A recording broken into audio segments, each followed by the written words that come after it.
जब जब इंसान के पास जो है किसी भी प्रकार की जब परेशानी आती है तो उसको भगवान याद करते हैं।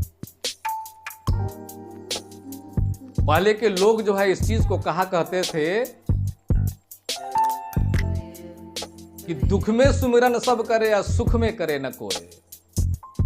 दुख में सुमिरन सब करे या सुख में करे न कोई, आज जो सुख में सुमिरन करे तो दुख कहे को। लेकिन यहां सिर्फ इसके विपरीत होता है। जब जब हम किसी परेशानी में, किसी संकट में जब पड़ेंगे, कोई समस्या जब हमको घेरेगा, तब हमको भगवान याद और ठीक ठाक रहेंगे। यदि विधि व्यवस्था बढ़िया है, 5 गो पकवान यदि बन रहा है, रुपया यदि आ रहा है, कोई भगवान का था खबर नहीं है कि भगवान कहाँ है, कैसे हैं, कोई मतलब नहीं। जब जब हमारे ऊपर किसी प्रकार की विपत्ति, कोई संकट जब पड़ती है तो हम भगवान को याद करते हैं और भगवान के मंदिर में जाकर के भगवान के सामने ही चैलेंज करते हैं। जाकर के वहां हाथ जोड़ करके एकदम कहेंगे कि हे प्रभु, मैं बड़ी परेशान हूं, सारी विपत्ति हमको घेर ली है, कहीं कुछ दिखता नहीं, सारा एकदम काम मेरा ठप पड़ गया है, बहुत परेशान हूं। इतनी संकट हमारे ऊपर है कि फिर जिसका जवाब नहीं है। रोज कमाता हूं लेकिन खा कर कहीं खत्म हो जाता है। हे भगवान, हम पर थोड़ा सा ध्यान दो।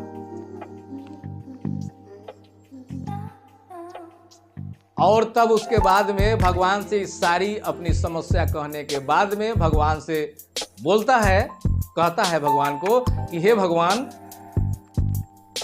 आप यदि इस समस्या, इस संकट से हमको यदि बाहर निकाल दीजिएगा तो आपके दरवाजे पर हम भक्ति भजन करवा देंगे, अष्टयाम करवा देंगे, कोई पूजा करवा देंगे और 1-1.5 किलो मिठाई ले आकर के चढ़ा देंगे। भगवान से कहा जा रहा है कि आप मेरा काम पहले कीजिए, आपका काम हम बाद में करें। आप जाकर के भगवान के शरण में सारी कथा पटउत्तर जो है, जितना भी कहना था सब कह दिए कि हम बड़ी परेशान हैं, ऐसे हैं, वैसे हैं, बड़ी परेशानी हमको घेर लिए, बड़ा संकट में पड़ गए हैं, पैसा मेरे पास आता है, टिकता नहीं है, बड़ी बदहाली है, बाल बच्चा भी बहुत खाने पीना गड़बड़ हो गया, ऐसे हो गया, वैसे हो गया। सारी कहानी राम कथा समूचा भगवान के सामने सुना करके और भगवान को कहते हैं कि हे भगवान, ये हमारे सारे संकट को आप यदि दूर कर देंगे तो हम आपके दरवाजे पर भक्ति भजन करवाएंगे और 1-1.5 किलो मिठाई ले आकर के चढ़ा देंगे। कब चढ़ाएंगे? जब आप हमारे संकट को खत्म कर दीजिएगा तब।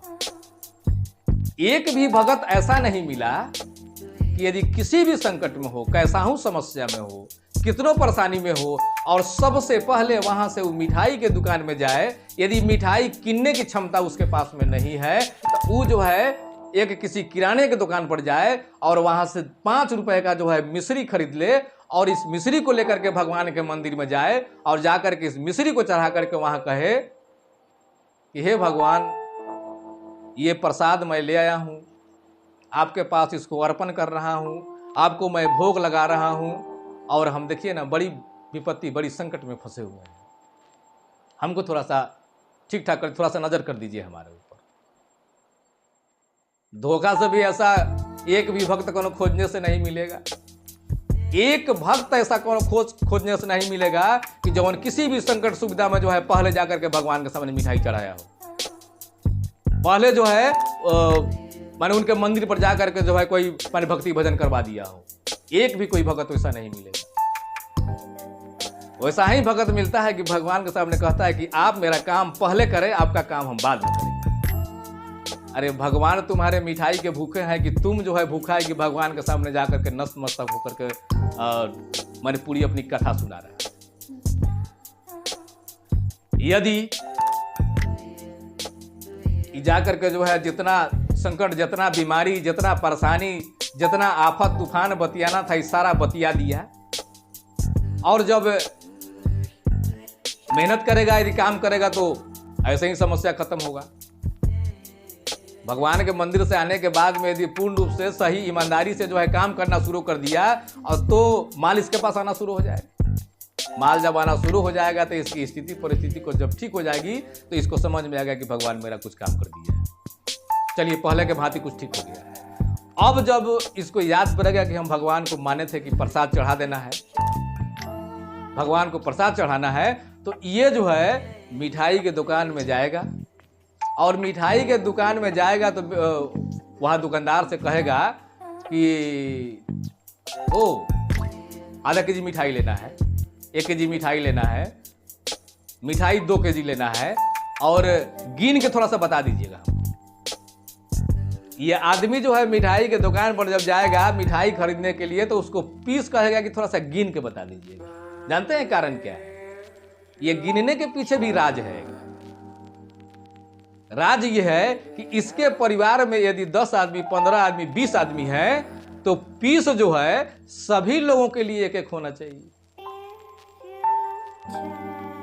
यदि इसके परिवार में आपको 10 आदमी है और यदि कोई मिठाई खरीद रहा है, तो ये जो है दुकानदार से पूछेगा कि हो कै गो पीस भेल, तो 8 गो बात ना मत 2 गो धरा उड़िया में 2 गो रखिए और 2 गो पुराइए, इसको 10 गो पुराइए, जो पैसा हो लेना होगा तो लीजिएगा। अरे आप जो है ये प्रसाद भगवान के लिए खरीद रहे हैं, आके अपने बाल बच्चों के लिए खरीद रहे हैं। भगवान के मंदिर में जाइएगा, डब्बा में से जो है रस चुगा दीजिए, 5 बूंद रस गिरेगा, 5 गो मिठाई वहां धो दीजिएगा, फिर उठा के डब्बा में रख लीजिएगा। आप तो अपने परिवार के सदस्यों को गिन करके मिठाई वहां से करता है, और भगवान को ले जा करके जो है अर्पण कर दिए, पूरा कार्टून के अगाड़ू में रख दिए, पानी से धोदा दिए, थोड़ा सा रस उस गिरा दिए, या मिठाइये उठा के रख दिए, फिर उठा के डब्बा में रख लिए, वहां से चल दिए। यहाँ करके सब परिवार गिन के मजा मार रहे हैं। वास्तव में भगवान के पास यदि मुंह होता तो एक भी भक्त जो है उनसे भेंट करने कभी नहीं जाता। बड़ी अच्छा है कि भगवान जो है खाते ही नहीं है। जितना विधि व्यवस्था कर लीजिए, सब अपनाए न, सब अपने अंदर चला गया, भगवान का नाम आ जाता है, और भगवान जो है नाम से ही प्रसन्न रहते हैं। चलो भाई, तू जैसा करेगा वैसा तुझको मिलेगा,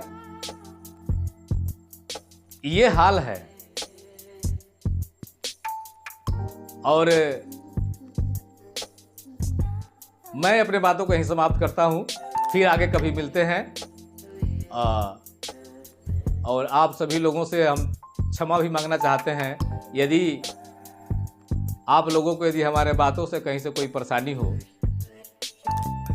तो आप किसी न किसी माध्यम से